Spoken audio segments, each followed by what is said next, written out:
Eu estou demorando um pouco de postar os vídeos, né? Porque realmente demora para poder fazer o upload, para poder postar. Não é tão simples assim, fica lá carregando. Mas eu postei 2 ainda, a gente já está no capítulo 6, então está bem adiantado. Eu vou postando assim que der, mas eu pretendo postar todos, amém? Pelo menos as partes que a gente conseguiu. Teve alguns que só conseguiam um pedaço, ficou faltando o outro. Na semana passada não deu para unir tudo. Então, o que a gente for gravando, a gente vai postando. Amém? Hoje nós estamos no nosso capítulo 6, não é verdade? Vestes santas e festas santas. Glória a Deus? Mais da metade do nosso estudo concluído. Hoje nós vamos falar a respeito das vestes, das festas. Não é algo tão profundo, não é algo tão... mas é mais a título de curiosidade, a título da gente saber mais ou menos como era, amém? Mas isso não influencia em nada na nossa vida hoje. Como o sacerdote se vestia ou o que o povo judeu comemorava, isso em nossa vida hoje não influencia em nada. Mas nós vamos ver como é que eles viviam, ver o sentido daquilo e comparar com o que hoje nós vivemos, amém? Vai ser somente um apanhado. Não é como os outros capítulos que nós temos nos aprofundado tanto, né? Hoje nós não vamos nos aprofundar tanto, nós vamos apenas dar uma pincelada. Abra a Bíblia no livro de Êxodo, Êxodo 28. Começando pelas vestes, né? Pela roupa santa que o sacerdote usava.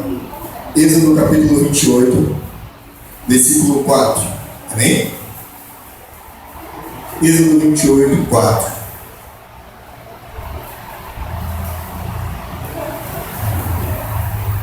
Diz assim, Êxodo logo no início da Bíblia, 28:4.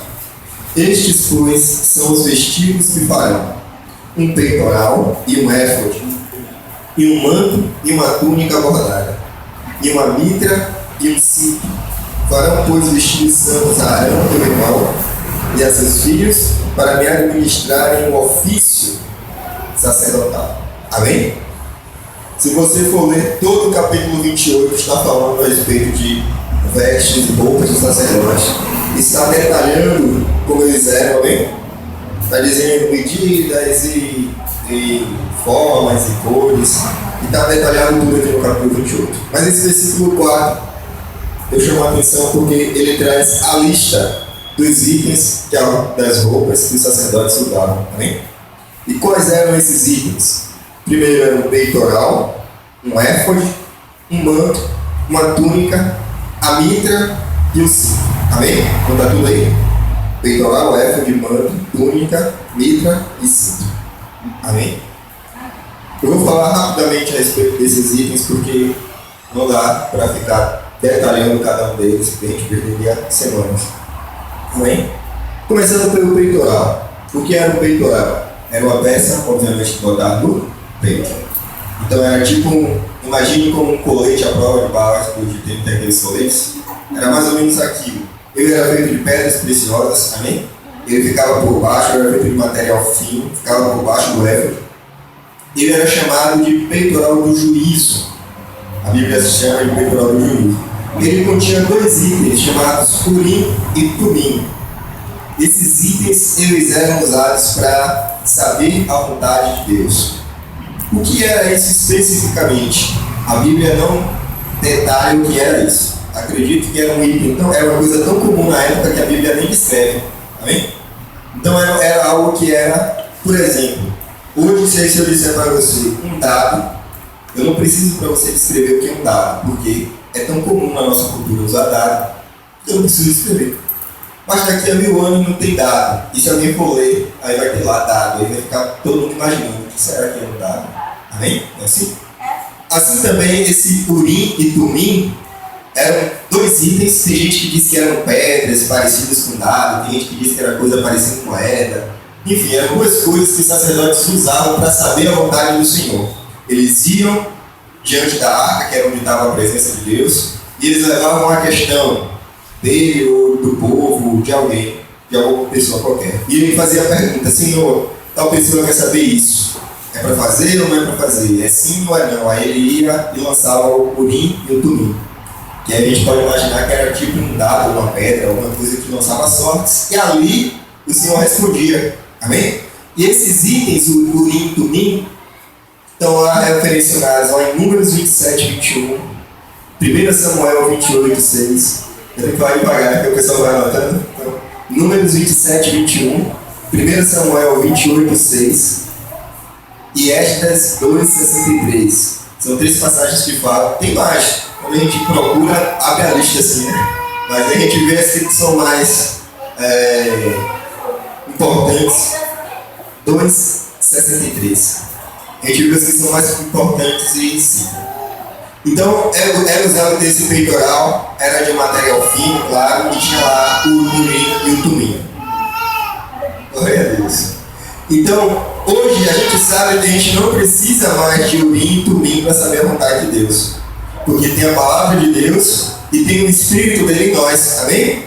A Bíblia diz lá em Romanos 12, 1 e 2, que apresente o seu corpo como um culto racional, que aí você vai saber qual é a boa, perfeita e agradável vontade de Deus. Ou seja, não precisa mais do Urim e do Tumim. Amém?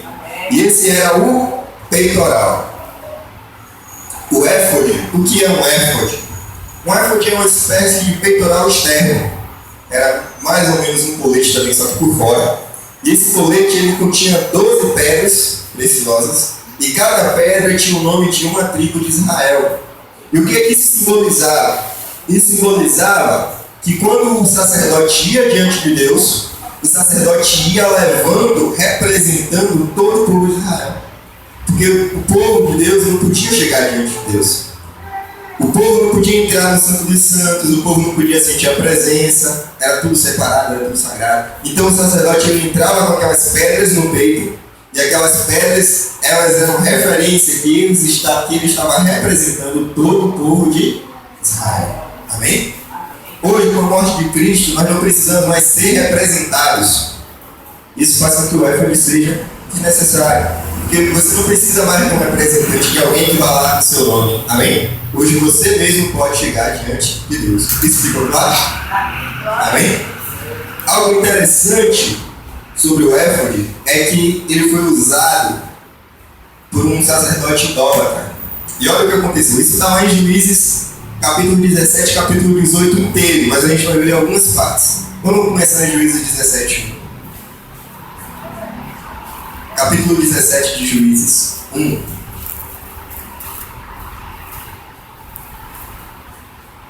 Olha o que diz aí. E havia um homem da montanha de Efraim, cujo nome era Mica, o qual disse a sua mãe: as 1.100 moedas de prata que te foram tiradas por cuja causa deitava as maldições e também as dissesse em meus ouvidos, esse dinheiro eu tenho, eu o tomei. Então disse sua mãe: bendito seja meu filho do Senhor. Assim restituiu as 1.100 moedas de prata a sua mãe. Porém sua mãe disse: inteiramente tenho dedicado este dinheiro da minha mão ao Senhor para meu filho, para fazer uma imagem de escultura e de fundição, de sorte que agora tu tornarei a dar. Porém ele restituiu aquele dinheiro a sua mãe, e sua mãe tomou 200 moedas de prata e as deu ao ourives, o qual fez delas uma imagem de escultura e de fundição, e esteve na casa de Mica. E tinha este homem, Mica, uma casa de deuses, e fez um éfode e terafins, e consagrou um de seus filhos para que ele fosse sacerdote. Naqueles dias não havia rei em Israel, cada qual fazia o que parecia direito aos seus olhos. Amém? Então olha o que aconteceu aqui. Aconteceu que havia esse homem chamado Mica. Esse homem, ao que a Bíblia mostra, ao que dá a entender, ele havia roubado, tirado da mãe moedas de prata. Quantas que a Bíblia diz aqui? 100 moedas de prata. E por causa disso a mãe deitava maldições, a mãe falava, praguejava contra ele. Chega um momento que ele se reconcilia com a mãe, devolve o dinheiro, e a mãe pega esse dinheiro e diz: não, esse dinheiro eu dediquei para fazer uma imagem de escultura, para fazer um ídolo. E aí ela pega esse dinheiro e faz o ídolo. Ele tinha uma casa de ídolos e faz um éfode e ele santifica um filho dele para ser sacerdote. Amém? Então a gente vê que era um dinheiro todo amaldiçoado, ele já tinha casa de ídolos, estava tudo errado. Ele pega o filho dele, não foi quem Deus mandou, foi porque era ali, estava perto, é porque ele gostava. Amém? E a gente vê que hoje acontece coisa muito parecida. Hoje acontece muito parecida. Ele achou que só porque ele ia colocar um éfode no filho, o filho ia ser sacerdote. Hoje a gente vê lugares que dizem que são fábricas de pastores. Pega a pessoa, coloca a gravata na pessoa e acha que por causa disso a pessoa é pastor. Pega a pessoa aprende a imitar que nem papagaio, né? Aprende a falar do jeito igual a alguém, aprende a se mover igual a alguém, e aí aquela pessoa já é pastor. E foi isso que Mica fez, amém? Ele fez um éfode, o sacerdote usa um éfode. Fez e colocou no filho. E nesse tempo não havia rei, ou seja, era somente ouvir a voz do sacerdote ou não. Amém? O que acontece mais? Vamos no versículo 13. 17, 13. Olha o que acontece. Então disse Mica: agora sei que o Senhor me fará bem, porquanto tenho um levita por sacerdote. Então ele estava tão seguro, ele havia se enganado no coração. Ele achou: agora eu estou seguro, porque eu tenho um sacerdote, ele tem época, ele está ali. Amém? Ele achou realmente que aquilo ali era uma proteção para ele. E muitas vezes nós vemos pessoas, lugares, que se intitulam pastor. Ah não, pastor é de Deus, porque é pastor é de Deus, porque está ali no altar, ou porque está ali com o microfone na mão, é de Deus. E as pessoas acabam se enganando. E olha que isso aqui era da lei. Isso aqui, olha quanto tempo tem isso. Nesse tempo de Mica, tinha lá o tabernáculo, tinha lá a arca, tinha lá o sumo sacerdote, mas Mica não queria o sumo sacerdote lá, não queria o sumo sacerdote com a arca, ele queria o sacerdote dele, ele queria alguém na casa dele. Tem gente que não quer se levantar e ir para a igreja, que é a igreja que está do lado de casa, porque é mais fácil de ir, né? Ah, é só levantar, 10 minutos antes do culto, toma um banho, atravessa a rua, acabou. A gente já teve pessoas congregando com a gente que moravam em bairros muito distantes. E aí vinham, e às vezes nem podia vir sempre, vinham uma vez na semana, 2 vezes na semana, amém? Porque a gente tem que aprender que a gente tem que ir atrás da presença de Deus, não é a presença de Deus que vai atrás da gente. A arca, quando a nuvem, quando o Shekinah de Deus se levantava e ia, não esperava o povo não. Se levantava e ia, e o povo tinha que ir atrás. Não era a presença de Deus que ia atrás do povo, era o povo que ia atrás da presença de Deus, amém? E aí as pessoas fazem como diz lá em Tiago, né, se não me engano, em Tiago, se cercam de profetas, de professores que agradam o seu próprio ouvido, de mestres que só falam o que elas querem ouvir. Imagina aí, é meu filho que é sacerdote, só vai falar o que eu quero ouvir. Se falar alguma coisa estranha, eu puxo a orelha dele. É meu filho mesmo? Então as pessoas elas se cercam somente de profeta que dá profetada, que quer ouvir. Pastor que passa a mão na cabeça. Amém? Irmão que bajula, aquele irmão que fala a verdade, ninguém quer conta. Aquele irmão que é sincero o suficiente, ninguém quer conta. Amém? Então Mica fez isso e ele ainda se enganou, achando que agora o Senhor me fará bem, agora Deus está comigo. Porque tem aí meu filho como sacerdote, vai falar só o bem para mim. Aí não, agora o irmão que revela, vê que o irmão que revela só revela a chave, só revela a viagem, né? Para pensar. O irmão que revela só revela a morte quando é a gente no mundo, né? Aí quando é gente que está lá no mundo, que está lá que não conhece, aí o irmão vai e revela, você vai morrer, para a pessoa ficar com medo e ir para a igreja. Mas o irmão que já está na igreja, você vai ser um missionário, você vai viajar, só revela coisa boa, porque é o que a pessoa quer ouvir. Amém? E aí Mica se sentiu seguro. Vamos ao versículo 18. Capítulo 13, versículo... Não, desculpa. Capítulo 18, versículo 30.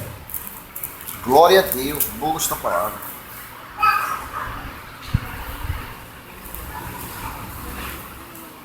Eu pulei. Bom, o que aconteceu com Mica? Mica, ele foi derrotado, levaram os ídolos da casa dele, levaram o sacerdote, amém? Levaram tudo de Mica. E ele acabou ficando sem nada. Amém? E outra coisa que eu chamo a atenção aqui no versículo 30 não é sobre Mica. Diz assim: os filhos de Dan levantaram para si aquela imagem de escultura, e Jonatas, filho de Gerson, o filho de Manassés, ele e seus filhos, foram sacerdotes da tribo dos daneus até o dia do cativeiro da terra. Assim, pois, a imagem de escultura que fizeram Mica, estabeleceram para si todos os dias que a casa de Deus esteve em Siló. Então, o que é que aconteceu? Por causa dessa ruptura, por causa dessa divisão, por causa dessa facção, uma tribo inteira, que é a tribo de Dan, se tornou idólatra. Porque eles foram, atacaram Mica, levaram as coisas de Mica e aí tomaram para si a escultura que Mica tinha feito, o ídolo que Mica tinha feito. E se você for observar, se você for ver a respeito das tribos de Israel, você vai ver que no início, quando as tribos de Israel, originalmente, elas eram 12, continha a tribo de Dan. Mas se você for lá em Apocalipse, quando João tem a revelação e aí mostra essas 144 mil pessoas que foram separadas para Deus e 12 mil de cada tribo, não tem a tribo de Dan. A tribo de Dan, ela foi como que expurgada, uma tribo inteira. Tem um versículo que Deus fala que quem foi idólatra, seja um homem, seja uma família, seja uma tribo, tinha que ser expulso do meio do povo de Deus. E o que acontece é que uma tribo inteira se contaminou por causa dessa divisão, por causa dessa facção. E essa tribo inteira, ela foi contada como fora do povo de Israel. No lugar da tribo de Dan, entra a tribo de Manassés. Se você for ver, lá nas 12 tribos, nos 144 mil, procure isso. Não é bom ficar aqui procurando e dando. Procure isso. Então, observe, você vai ver. Não está mais a tribo de Dan. A tribo de Dan, ela era uma tribo originalmente de Israel e depois ela já não foi mais contada como a tribo de Israel. A tribo de Manassés entrou no seu lugar. Amém? Então, aqui o motivo. Os danitas, eles pegaram aquele ídolo e tomaram para si.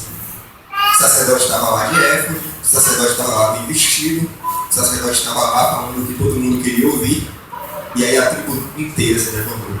Então, muitas vezes, tome cuidado ao lugar onde você congrega. Amém? Tome cuidado à palavra de quem você ouve. Tome cuidado a quem é que você está dando ouvido. Muitas vezes, o que acontece? A pessoa está aqui ouvindo verdade, não gosta da verdade que ouviu aqui, e aí já aprendeu 1 ou 2 versículos, aí não, eu vou abrir o meu trabalho. O meu chamado é pregar, eu vou fazer a minha congregação. E aí quando vê, contamina muitos outros. Amém? Contamina muitos outros. Deus, ele tem um chamado de cada um, e Deus tem um propósito na vida de cada um. E Deus faz tudo dentro de legalidade. Amém? O apóstolo Paulo, ele viu Jesus, mas não foi porque o apóstolo Paulo viu Jesus que ele saiu pregando e abrindo igreja. Ele ficou lá em Damasco, esperou. Aí depois Barnabé foi onde ele estava. E aí quando Barnabé foi onde ele estava, o Espírito Santo disse: olha, separa Barnabé e Saulo. E depois que o Espírito Santo disse: separa Barnabé e Saulo, os outros que estavam com eles colocaram a mão na cabeça de Paulo, colocaram a mão na cabeça de Barnabé, abençoaram, e eles saíram debaixo da bênção para fazer a obra.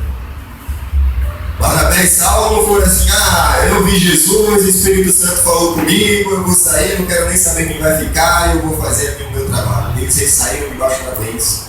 Todo mundo orou, colocou a mão na cabeça de Paulo, abençoou e despediu. Amém?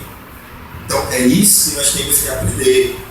Esse negócio dessas pregações, desses trabalhos abertos, por causa de rebeldia, por causa de facção, uma tribo inteira. Tinha lá a arca, tinha lá o sacerdote, mas Mica queria o sacerdote dele, e por causa desse sacerdote que ele criou, uma tribo inteira se contaminou. Amém?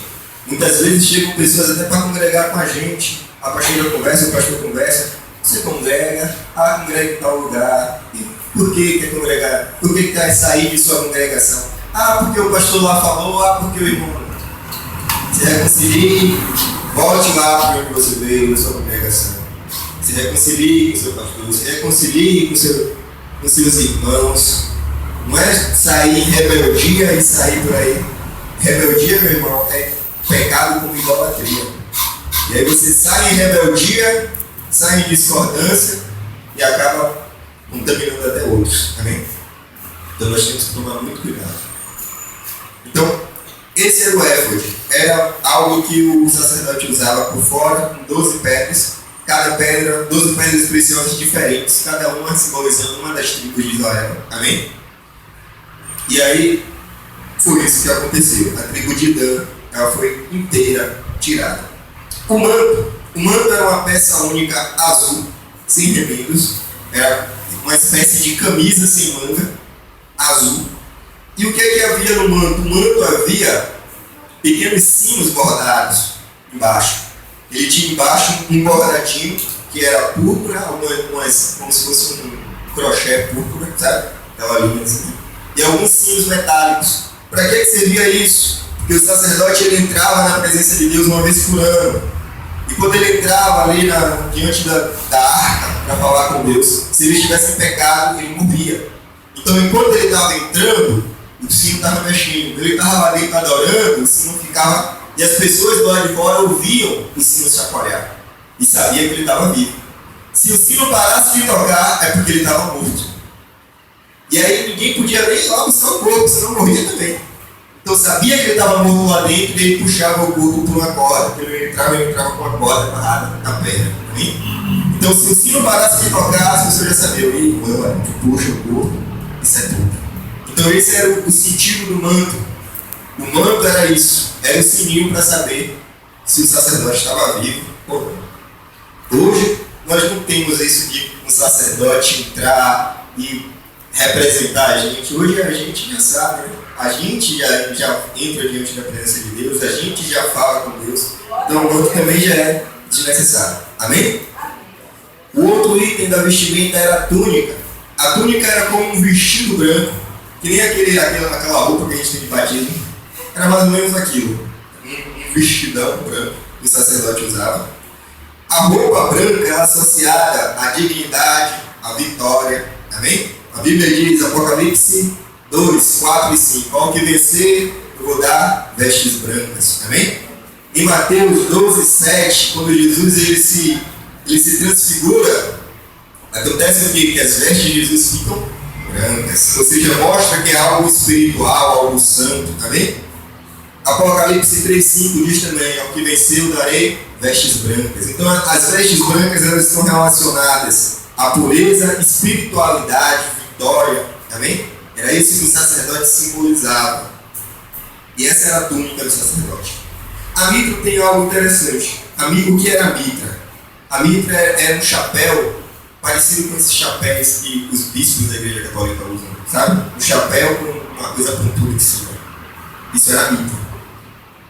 Essa mitra ela tinha que ter uma lâmina de ouro. Isso está lá em Êxodo 28, 36 até o 38. Amém? Ela tinha que ter uma lâmina de ouro na testa. E nessa lâmina de ouro tinha que estar escrito o quê? Santidade ao Senhor. Amém? Isso era um símbolo interessante. Por que na testa? Porque todo mundo que olhasse o sacerdote, ele tinha que ver que o sacerdote ele era santo. Ele tinha que proclamar santidade. Amém? Isso é algo interessante porque naquele tempo era uma testeira, era um símbolo. Amém? Mas hoje nós também temos que ter esse símbolo, só que não o símbolo de ouro, mas nós temos que ter a santidade real. Vamos lá em Filipenses. Filipenses capítulo 4, versículo 5. Diz assim, Filipenses 4, 5.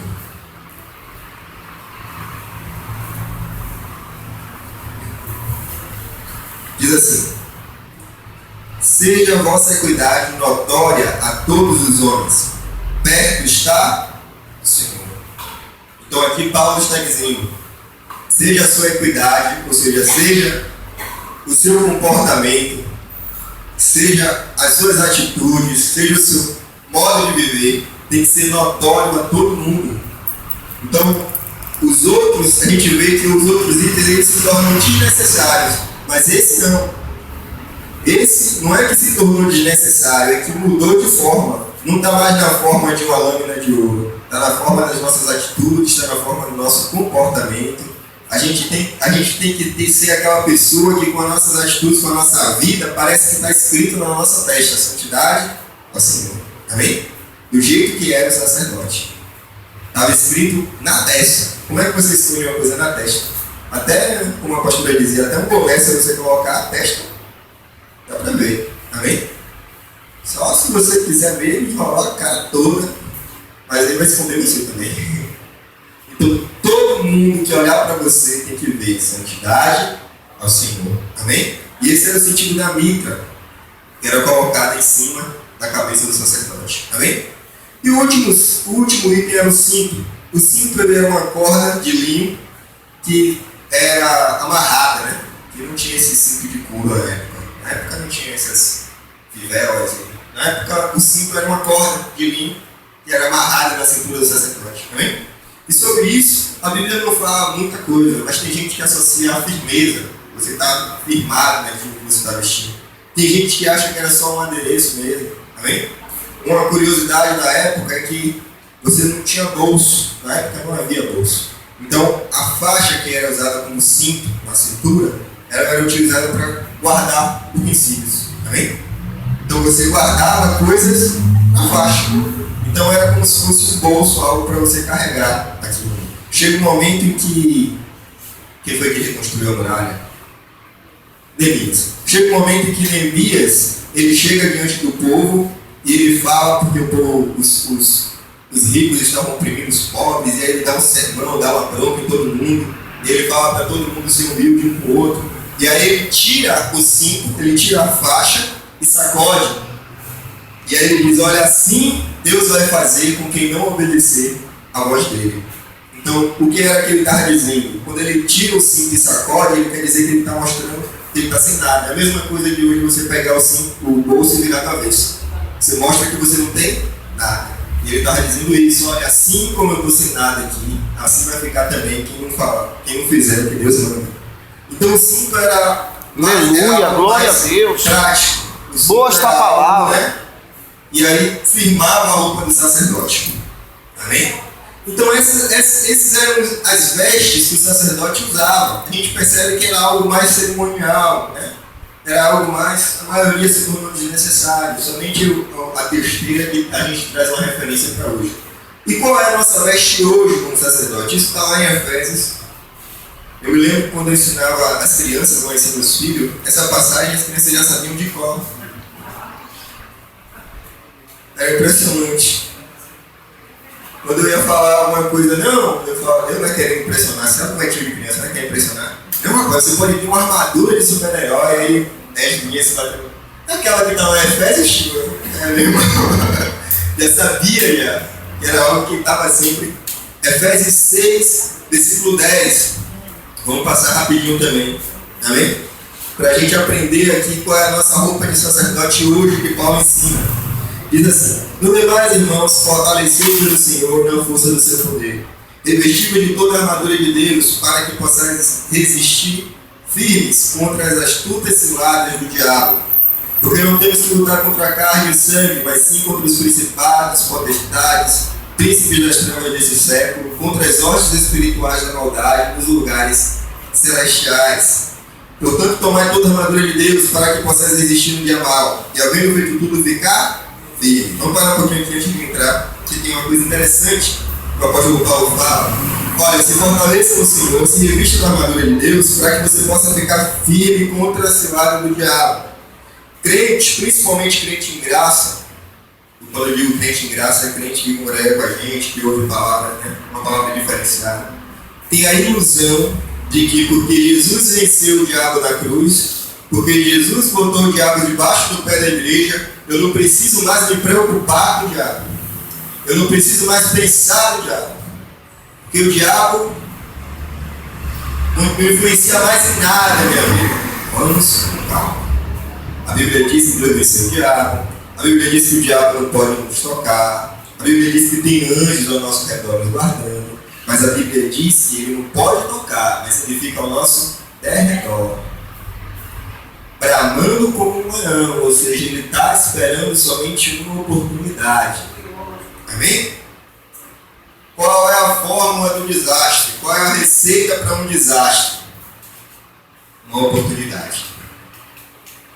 Se você não der oportunidade, não é verdade? O que é que um ladrão precisa para roubar sua casa? Uma oportunidade. Uma hora que você deixou a porta aberta, uma hora que você saiu, viajou e esqueceu lá de trancar a janela. Amém? Então o diabo ele é assim, o que ele está esperando é uma oportunidade de lhe machucar. Ah, mas se ele não me toca, como é que ele vai me machucar? A Bíblia diz que ele arma ciladas, a Bíblia diz que ele lança dardos. E engraçado é que essas duas coisas são duas coisas que você não precisa tocar. Você bota uma armadilha lá para o passarinho, você vai pegar o passarinho com a mão? Não, você bota a armadilha e sai. O passarinho vem e cai. Se você lança um dardo é algo de atirar, né? Uma pontinha que você joga. Você vai tocar, você vai... Não, o dardo é justamente para você jogar de longe e atingir. Então você toca. Então são coisas que o diabo faz a longa distância, por assim dizer, sem te tocar, mas que se você deixar te prejudica. O povo de Israel estava lá e aí estava em guerra. E aí o rei inimigo sabia que Deus era com o povo de Israel, sabia que o povo de Israel era abençoado. E disse, olha, eu vou contratar aqui um sacerdote de Israel mesmo, que é para poder ter alguma vantagem. Ele chama Balaão. Eu lembro, Balaão, eu lembro. O nome eu sou meio, mas eu acho que foi Balaão. E aí Balaão amaldiçoou esse povo, Balaão, mas Balaão não podia amaldiçoar, porque Deus já tinha abençoado. E aí o que Balaão faz? Balaão tem a ideia maligna. Imagina até Satanás soprando no ouvido de Balaão. A ideia maligna de Balaão. Olha, eu não posso amaldiçoar, mas você vai lá onde está o exército dos homens de Deus e você coloca mulheres prostitutas lá, porque aí eles vão se prostituir, eles vão pecar, e por causa do pecado Deus vai ter que disciplinar e eles vão perder a guerra. Olha a artimanha de Satanás. Satanás é assim, ó. Ele não sabe, ele não pode ir tocar, então o que é que ele faz? Ele manda o secretário, já acreditado como o diabo não vem, manda o secretário. Ele manda o secretário para lhe dizer, que nada, rapaz, esse seu marido que não me trata bem, que não sei o que, vamos sair, vamos arrumar um garotão. E essa mulher que fica aí em casa, que não se arruma, para ver o cabelo lá em cima, que não sei o que, embora sair, que a gente vai achar na rua. Amém? O diabo faz isso. E aí se você não tiver firme na palavra de Deus, olha o diabo aí, acabando com a vida de gente. Amém? Sem tocar. Sem nem tocar em ninguém. Então a gente tem que ter cuidado. E Paulo diz, olha, nossa luta não é contra a carne, não é contra o sangue, porque no tempo de Israel era mais fácil. Tem gente que acha que a lei era mais difícil. A lei era mais fácil. Porque Deus dizia, olha, vai em tal lugar que mate tal povo. A luta era na carne, era sair na mão, meu irmão.